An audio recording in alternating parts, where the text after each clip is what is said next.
Hey y'all, welcome to Raider Dog Ranch. This is Mike. Today I'm going to be reviewing this multifunction emergency radio model KSY340. Picked this up recently because it is spring and in the spirit of being prepared, I wanted to make sure we had an emergency radio on hand. This one serves multiple purposes, including a radio, a solar charged battery, a crank battery, and a couple of flashlights. So let's dig into it.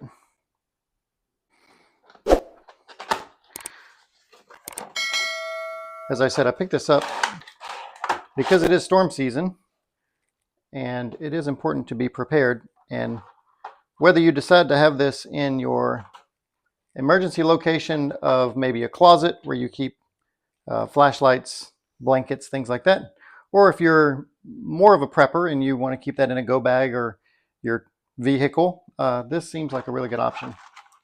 Here in the box, you've got the main unit itself and a user manual and a USB charging cable. It's got a nice handy go handle. The power generator on the back. So if you've never used these, you're really using manual effort to spin a coil, an electric coil. And so I guess you could say you are the electricity for an electric motor. You're turning this and it's charging up a battery. Usually they just take a very short amount of time to charge up. You can see this one has a timer, a clock, volumes here, tuning up and down. It does do NOAA Weather Alert scanning, so you can keep it on when there's bad weather in the area and you'll be notified right away. USB charger on the side, and this can be used as a battery bank. This is a 10,000 milliamp hour battery inside. So they've gotten kind of smart with these. There's a solar panel here that'll allow it to charge up, or you can crank it and then use it as a battery source. So that's pretty handy. If your phone dies, if you're out of electricity for more than a day or so, then you can keep your phone charged. There's also a headphone jack on here if you have headphones nearby. Not sure that would be what you would be thinking of in an emergency scenario, but just in case you do, or if you need to have your kids entertained, you can tune into a radio station and throw some headphones, or maybe you need to tune out from your kids. It has 2 light modes and an SOS alarm. We'll get into those in a second. It's a 3-watt LED bulb here on the end. And there's a multifunction radio on it. The emergency radio keeps you well prepared with flood, tornado, thunderstorm, and other warnings. You can see there's a telescopic antenna. Very old school. Haven't seen a telescoping antenna in a while. That'll break right away. That's when you grab the old clothes hangers, right? That's the way we do it. Okay, I just took this out of the box, as you saw. I have not attempted to charge it. I don't know what the charge level is. This is the light. Just standard on off for that light. All right. If you hold that down, you get that obnoxious sound and blinky light. So emergency flagging, if you need to alert people of your location, hold that down. Otherwise, you might not want to do that. That is obnoxious. Okay, here is a reading light that's tucked away under the solar panel. That puts out some pretty nice light. So you can see LED bar, and if I turn this on, it came with a pretty well charged battery. Clock says it's 0 o'clock. See if we can tune it to, let's see if we can get some antenna. Might have to take it outside, we'll see.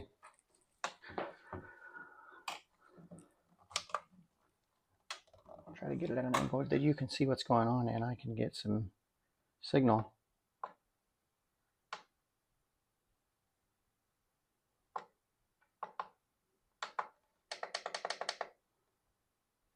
Not sure what I'm doing wrong here.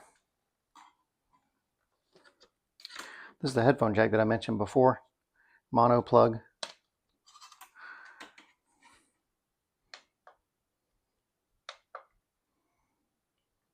So that's an alarm clock.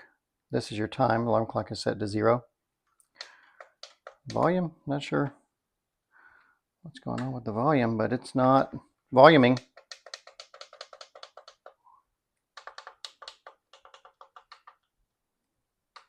What's that? You say I should read the instructions? Okay, well, I guess we could try that. The band button. To select a band, short press the band button and select between AM, FM, and weather band. Alarm function. Long press the band button when the power is on to activate the alarm function. The radio will automatically search NOAA emergency signals. When the radio is on, long press the scan button to search for stations. The radio can store the found stations automatically. When you short press the scan button, you can tune to the stored frequency. The up and down buttons. With the radio on, you can use the up and down buttons to tune the frequency. So what we're saying is we need to turn it on. All right, well, I thought that's what I had. Power button. Power's on. Band. Short press the band. We're getting nothing. I need to crank it. I mean, it looks like it's charged. I don't know.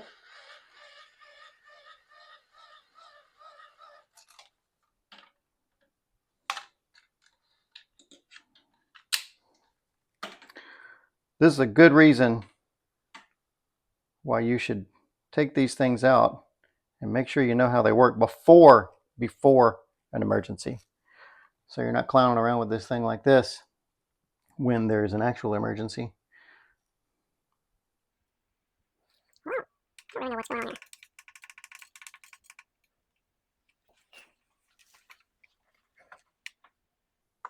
Oh, here we go. Long bus. After midnight into Sunday, rain chances become lower during the work week.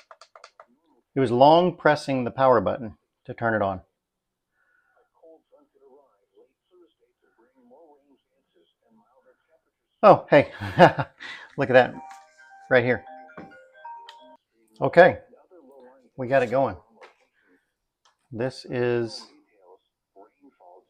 a weather station that it picked up. I should be able to scan.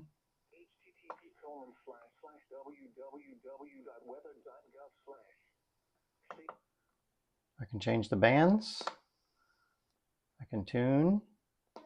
See how well it picks up over the air channels.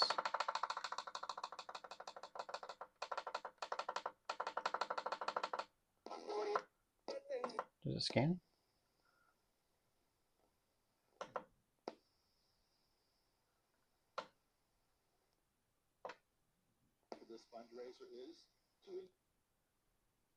So I'm doing the scan feature now. It's going through automatically programming the channels. You know, that never works out. It's going to fill up the channels with stuff that I don't want to listen to. I don't know how many presets it has. This piece of paper probably tells me that. No, it doesn't really say. It's up to channel 11 now. Channel 12. 13. Okay, they weren't cheap about the channels. That's kind of nice. One thing to note in the instructions, the battery source is a 3.7 volt, 10,000 milliamp hour battery. I mentioned that it's a polymer lithium battery. I don't know that much about batteries, but that means it is not lithium ion. I don't know if that's a cheaper alternative to lithium ion. If you know anything about battery technology, you can bleep bloop it down there in the comments. That would be helpful to inform us all. Is that better or worse than lithium ion? My guess is worse because I'm cheap. So I didn't pay that much for this radio. I want to say this is under 35 bucks, I think. That's pretty good.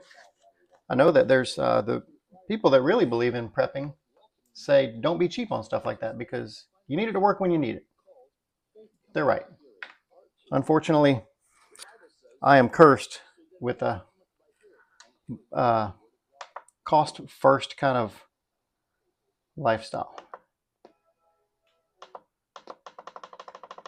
Okay. So the channels work. That's nice. We can do the same thing on the AM. There's AM. Go back to the weather. I'm going to hold down the weather. Is weather band an international or a national frequency? Do y'all know? It's 162.400 megahertz. I don't know if that's a national standard, but it doesn't let you. Oh yeah, I can tune it. But if I hold down scan to try to auto program it, that doesn't work. Yeah, it doesn't scan at all, but I can tune up and down. That's interesting. Okay. All right, let's face it. I don't know. I don't know why it's doing that. But I'll say the signal picks up pretty good. I'm in the house, and I don't have any problem hearing this. The signals are picking up well. I mentioned this little solar function right here. It also serves as a reading light. The flashlight right here on the front. Pretty handy. Let's see if this still picks up if I... Yeah, it still picks up if I collapse that. I'm interested to know how much cranking you have to do to get it to charge. Power generator. You are your own power plant just by doing this.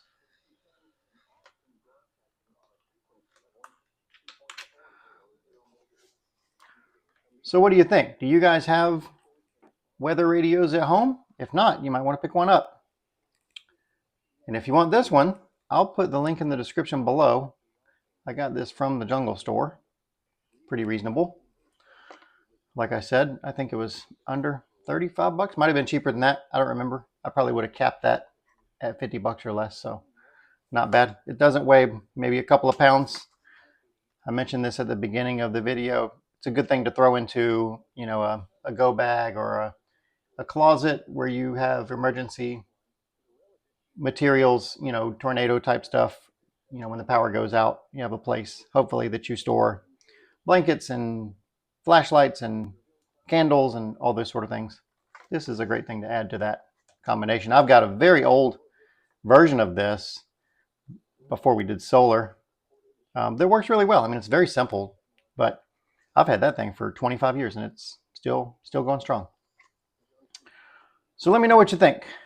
So far, seems pretty straightforward. I mean, there's no bells and whistles, but it's not meant to be a bunch of bells and whistles. I can go ahead and connect a phone, see if it charges. Let's do that.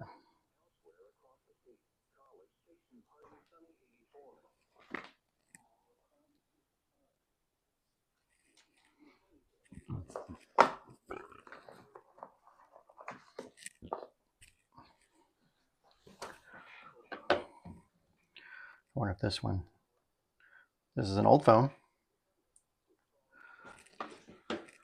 that I haven't used in a few months, but it does still have power. Surprising. We're going to go with the old USB-A. Nice that it's got USB-A and USB-C. They don't say in or out. I'm going to go back and look at the instructions to tell me that. I'm being bitten by the USB-C or Lightning. What's the choice? But I have one. I have to take it off here.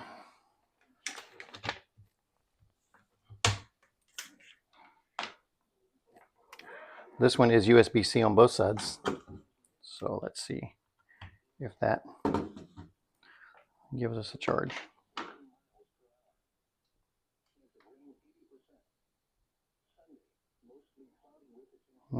No.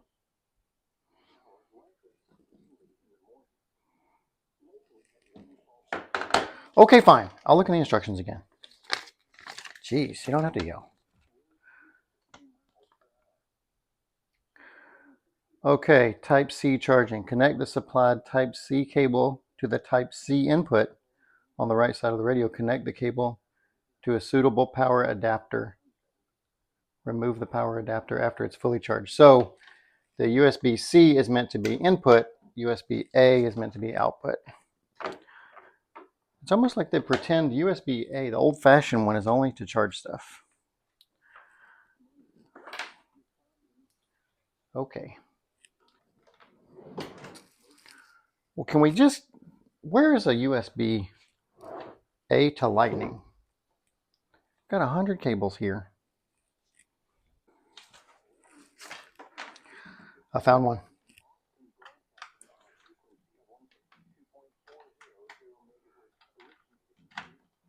Okay.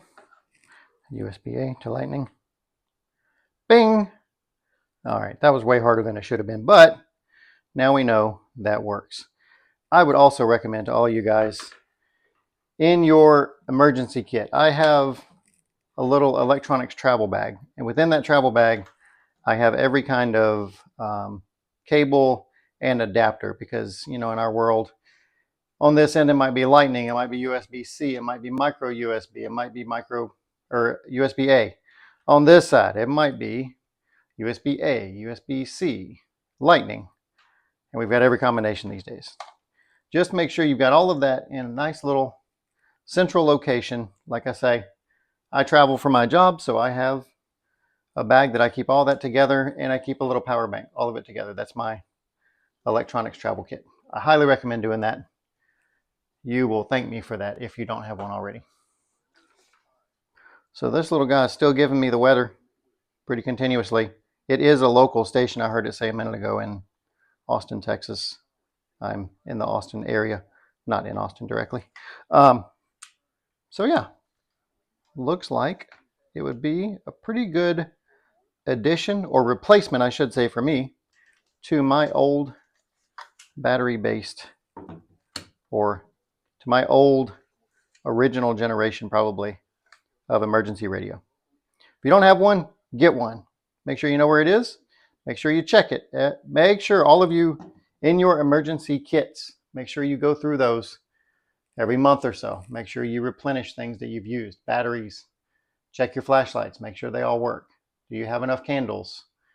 These things come in really handy if you have an emergency in your area. So I highly recommend, in the spirit of preparedness, make sure you are ready for emergencies that come about for you and your family.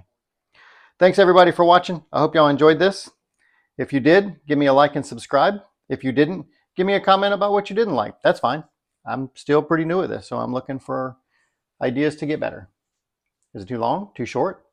You want to see more detailed content? Less detailed content? Let me know. All right, y'all. Thanks a lot for watching. We'll see you next time. Bye-bye.